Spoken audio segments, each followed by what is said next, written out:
یہ محرم الحرام کے بابرکت ایام ہیں، اپنے گھروں کے اندر خود بیٹھ جاؤ اپنے بچوں کو لے کر۔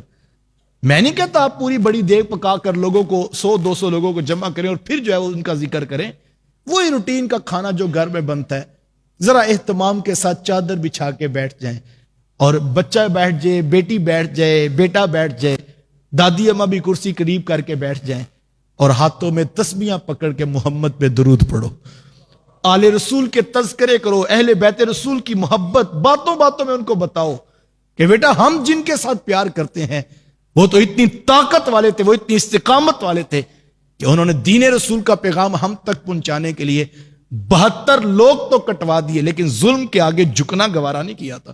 ہم ان کے ساتھ جڑے ہوئے ہیں۔ جملہ تو سادہ سا تھا، لیکن لکھنے والے نے کمال کر دیا، کہا شاید کہ دشمن کو پتہ نہیں ہمارا اس خاندان محبت سے تعلق ہے کہ جن کے کٹے ہوئے سر بھی نیزے کی نوک پہ قرآن کی تلاوت سنایا کرتے ہیں۔ ہم تو اتنی بلند ہستیوں کے ساتھ جڑے ہوئے ہیں، یہ 1400 سال کے فاصلے جیسے ہی محرم کے ایام واپس پلٹ کے آتے ہیں اور یہ یادیں تازہ ہوتی ہیں تو لگتا ہی ابھی کل کی کہانی ہے۔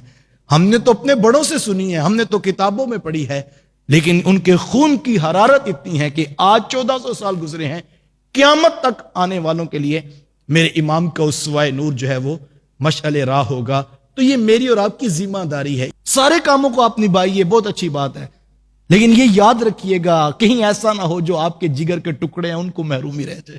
ان کو وقت دیجئے، ان کو پاس بٹھائیے، ان کے پاس بیٹھ جائیے، ان کے ساتھ بیٹھ کر اپنے رسول کے اہل بیت کا تذکرہ کیجئے، اور چھوٹے چھوٹے بچوں کو شام سونے سے قبل کہانی کی صورت میں داستان سنا دیجئے، اور جب آپ یہ داستان محبت ان تک منتقل کریں گے تو جو بچپنے کی عمر ہوتی ہے اس میں انسان کے ذہن کی تختی جو ہے بالکل خالی اور صاف ہوتی ہے۔ صاف تختی کے اوپر لکھنا آسان ہے، اور لکھی ہوئی تختی کو مٹا کر لکھنا بڑا مشکل کام ہے۔ ان کی دلوں کی سادہ سی صاف ستھری پاکیزہ جو تختیاں اللہ نے ان کو عطا کی ہیں، ان کے اوپر نام لکھا ہو تو اصحاب رسول کا لکھا ہو، ان کے اوپر نام لکھا ہو تو آل رسول کا لکھا ہو، ان پہ نام لکھا ہو تو اہل بیت رسول کا لکھا ہو، ان کے اوپر نام لکھا ہو تو گنبد خضرا کے مکین کا لکھا ہو۔ یہ ہم نے کام کرنا ہے، اور یہ ہماری ذمہ داری لگائی گئی تھی۔ آقا کریم علیہ السلام نے 3 کاموں کی ذمہ داری ہمارے اوپر لگائی ہے۔ فرمایا اپنی اولاد کو 3 چیزیں ضرور سکھانا، حب نبیکم، اپنے نبی کا پیار سکھانا۔ مجھے مخاطب کر کے، آپ کو مخاطب کر کے کہا گیا اپنی اولاد کو اپنے نبی کا پیار سکھانا۔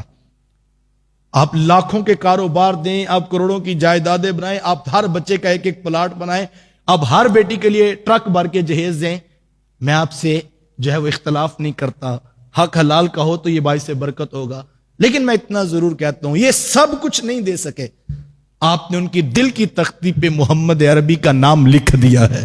آپ کو مبارک ہو، آپ نے ان کے سینوں میں حضور کا پیار داخل کر دیا۔ وحب اہل بیت ہی، اور میں میرے اہل بیت کا پیار سکھاؤ، اور اہل بیت کی محبت میں اصحاب رسول بھی شامل ہیں، اور اس پر مجھے اور آپ کو محنت کرنا ہو۔ تیسری بات فرمائی وتلاوت القرآن، اور قرآن مجید کا پڑھنا سکھاؤ۔ ایک طرف فرمایا اہل بیت کی محبت سکھاؤ، اور دوسری طرف فرمایا کہ قرآن کا پڑھنا سکھاؤ۔ ظاہری بات ہے جب قرآن کا پڑھنا سکھاؤ گے تو قرآن خود فرمائے گا والذین معہ اشداء علی الکفار رحماء بینہم۔ محبوب یہ جو تیرے ارد گرد جھرمٹ میں محبتوں کے کشکول لیے بیٹھے ہیں، اللہ اکبر، محبوب یہ آپس میں پیار کرنے والے ہیں، یہ آپس میں محبت کرنے والے ہیں۔ تو یہ عنوان جب قرآن بچے پڑھیں گے تو ان کو خود بخود اصحاب رسول کی عظمت سمجھ آئے گی، ان کو خود بخود اہل بیت کی جو ہے وہ رفعت سمجھ آئے گی۔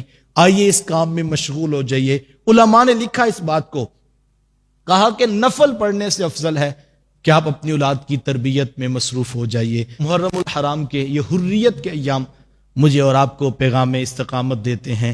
میدان عمل میں اتریے اور اپنے حصے کا چراغ روشن کیجیے۔